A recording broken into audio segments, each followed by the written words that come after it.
blue line, where the world runs out of ground, where time stands still in moving times, and lost souls can be found.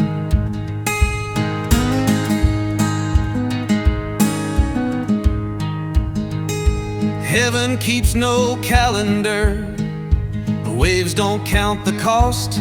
Just me and God and ghost I love, walking where the land gets lost. This old Triumph knows the way, like a compass to the pole, bearing witness to my miles, carrying more than just my soul. Time ain't nothing but a curve that we all lean into blind. Some just reach the shore before us, some get left behind, riding toward that thin blue line, where the world runs out of ground, where time stands still in moving tides, and lost souls can be found.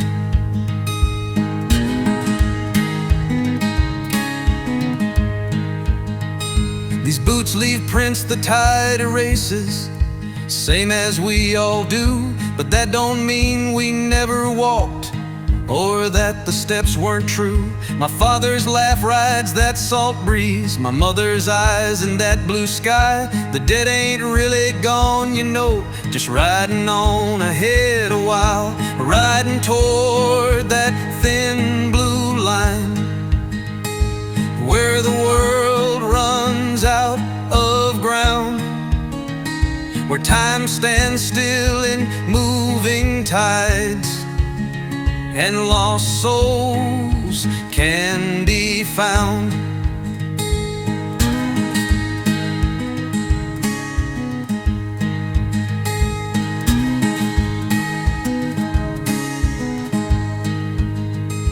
Oceans don't keep promises, and God don't speak too loud, but in that space between the waves, our missing ghosts are found. Ain't nothing sure in this old world, except love and God and pain, but I've found peace in moving parts, and a God that knows my name. This motorcycle pilgrimage to where the answers hide.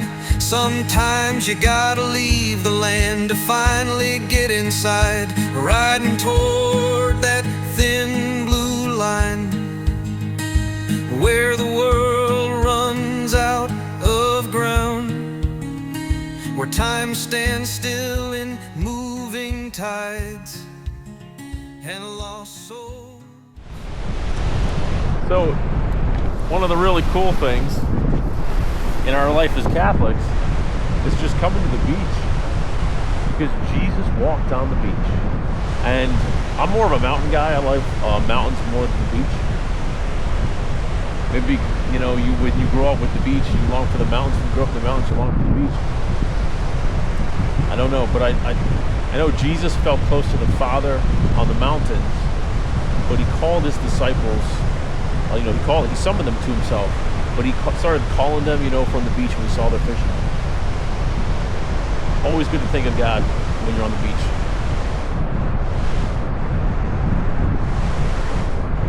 At Island Beach State Park, and it's windy, so my bike is working as a bit of a wind stop.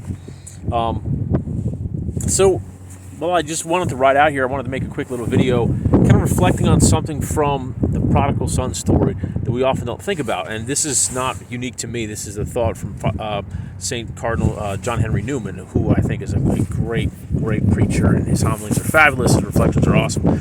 And what did he write? So he was writing that, like, this motorcycle, it takes practice. Like, how do you get better, Father David, riding this bike, right? I've only been riding, depending on what day you're seeing this, I've been riding just a little over a year. I think I got my license in March last year. I got the bike in April. So not long at all. How do you get better on it? You got to spend more time on it. And it's a process in the beginning. I'm like forgetting to put in my earplugs, shutting off the bike by putting my kickstand down because there's a safety that shuts it off, but I don't intend to. I want to shut it off the right way. So it's just by like rehearsing, and like I remember I would go to like a diner with friends and I forgot to put the lock on my bike. Not that you always need to lock it up in our little town, but I just wanted to like rehearse these processes, and it's a bit of a conscious process and like work in the beginning. But then there's large stretches now that you're just enjoying the miles. And enjoying like having the bike and even having it as a wind stop. I never had that before. This is the wind stop bike. It's obviously not stopping it from my hair. I'm glad I have hair. My brothers are bald, so there's that. Anyway, so what he was reflecting is like when this rich young guy, or not the rich young guy, the son who, the prodigal son. Well, he lives a life of dissipation and all kinds of sin, and he's like reflecting. He comes to himself. Preachers talk about this, feeding the pigs. And he's like, I'm going to go back and be a servant because they have better than, what I have right now. And for when someone wants to turn their life around, like it's a task. It's difficult. It's going to not feel as good as when you were doing whatever you wanted and, as you wanted, as long as you wanted. And so when he turns his life around, he's coming back home. We talk about mercy, but for him, like, what's that guy's life going to be like? It's going to be a burden. In the beginning, it's going to feel like work, like when you get a new job and everything is like tough and like you're trying to figure out like who do I talk to, when do I talk to them, how does all this stuff work? And so when someone wants to come back to God from sin, they have to like develop the taste for being with God. In an analogy, what I mean, and again, it's like motorcycle. I'm like all these analogies. I love analogies. An analogy is kind of like so. Immediately, Cardinal Newman, and I would agree with him, would say, like, if you want to turn your life around, well, then what does that mean? I mean, going back to church, right? Confession, if that's necessary, and it depends on how far you've been sinning.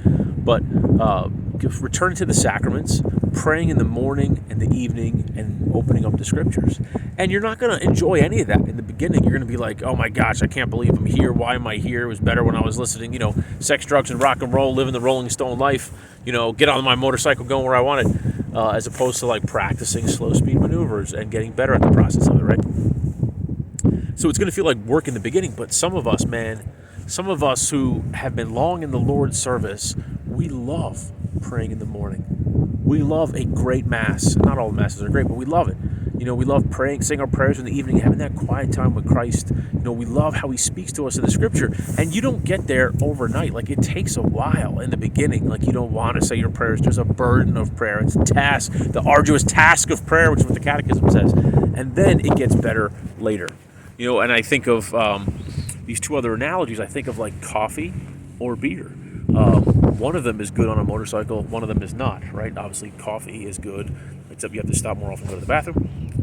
When you get older, you'll see what that means. You'll be like, I'm waking up at nighttime because Father Dave was right. Beer and bikes don't go together ever. But I remember learning early on, like before when I had my first beer, I was like, this is disgusting. And my family was like, oh, and I had my first beer with my family. I don't want to scandalize you guys, but I wasn't drinking in the woods or anything like that.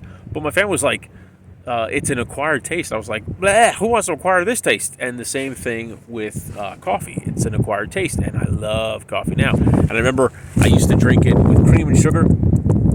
And then a priest of my family a priest friend of mine was pregnant. Whenever someone was pregnant in his family, he gave up cream or sugar in his coffee. And so I gave up cream or sugar, or he gave up desserts. I started to give up cream or sugar for people in my family. And we went so long with people being pregnant that I developed a taste for black coffee.